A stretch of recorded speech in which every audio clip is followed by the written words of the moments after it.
to another episode of my channel. Today is going to be finally the review of the Seiko Marinemaster 300, the SLA023, the one with the blue bezel. And there it is. Just a beautiful shade of blue. In my opinion, for me, it's the most beautiful shade of blue out there. And let's get into the history of Seiko divers watches. The first divers watch of Seiko was born in the 1950s, 1959, with the Chronos Seahorse, and it also featured like 50 meters of depth.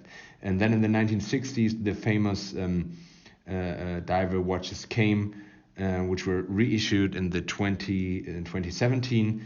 And after very popular models like the ancestor of the turtle models, the Marinemaster 300 came, and it was redone in 2018. You have the SLA023, the one with the blue dial. They have a black dial, and there were several special versions that are still there, and you have to be aware that the new special versions simply have a lume dot on the 3 o'clock marker to meet the current ISO diver specifications.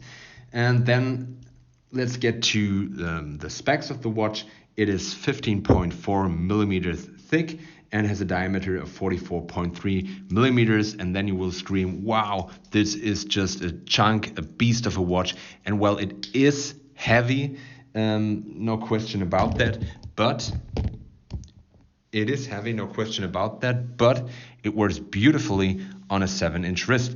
And the reason and the magic behind that is the dial is pretty small. The surface area of the dial, if you compare it, for example, with the Sumo, is way smaller. So it appears to be a way smaller watch, which it actually by facts isn't really.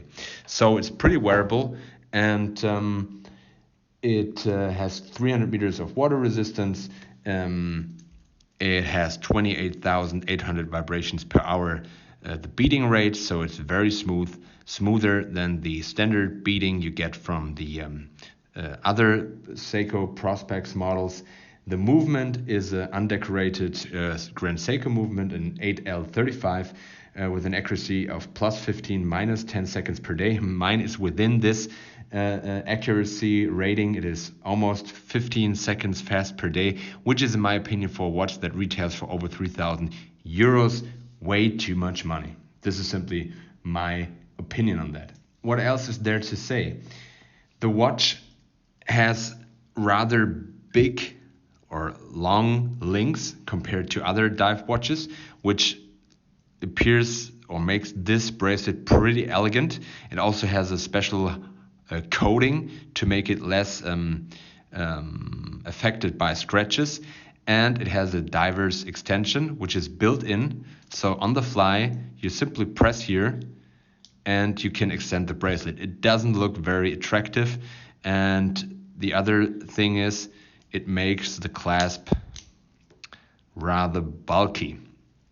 It is a monoblock case, so everything is inserted over the front. So if you have to regulate it or service it, you simply have to remove the crystal and go from there to the movement and everything else. The bezel action is 120 clicks. It's beautiful. Unfortunately, I banged this one against the wall, so I have some problems with the bezel, but still, it's working and everything aligns perfectly. And here you see the beautiful shade of blue. Again, the Lumi Bright is so good, simply glowing in the dark like a torch. And also it has a lume bezel insert, it's ceramic, to the 20-minute counter. I don't know why it's not fully lumed, but this is the way Seiko does it. And it has this nice gold accent on the second hand on the 300 meters. And this is really cool if you wear it on straps. I have a strap code aftermarket strap in almost the same color. If you buy it, you get it in this Prospex box, which you are used to for, regarding, let's say, the other Prospex models above 1,000 euros. I expected a little bit more, something diver oriented, because you pay a lot of money and then you expect a little bit more of packaging, even though you're buying it because of the watch, but it's the buying experience.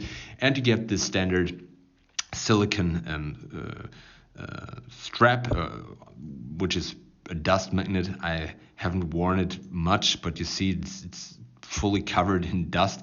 It's nicely crafted, but I wish they would like change their formula to make it less a dust magnet. Overall, it's amazing watch. Also at the price point, it's wearable because of this optical illusion, the tricks they pay, the rather narrow leg-to-leg distance, which is just 50 millimeters, unlike the Sumo, which is larger, and the small dial, which makes this watch very wearable. And I haven't had any issues with the watch so far, except for the accuracy. This could be improved, but overall, I think if you're looking for a quality diver, if you're really into Seiko, then I would give you the advice, don't spend too much money like I did on the lower class Seikos, and go for the real deal, which is the Marinemaster 300. And I simply love this blue color. This blue color is one of the best in the watch business, and I hope I'm not totally exaggerating, but it's a personal preference, but it's subdued but rich at the same time, and it never gets boring. So if you're looking for a quality diver, you don't want to have something Swiss, you want something Japanese, you want a real deal with history, with nice Zeratsu polishing and everything, go for the Marinemaster 300, and I don't think you will be disappointed. So thank you very much for watching. If you haven't subscribed yet, please subscribe to my channel. It would really help me out and improve the growing of the channel. So thanks, and see you on the next one.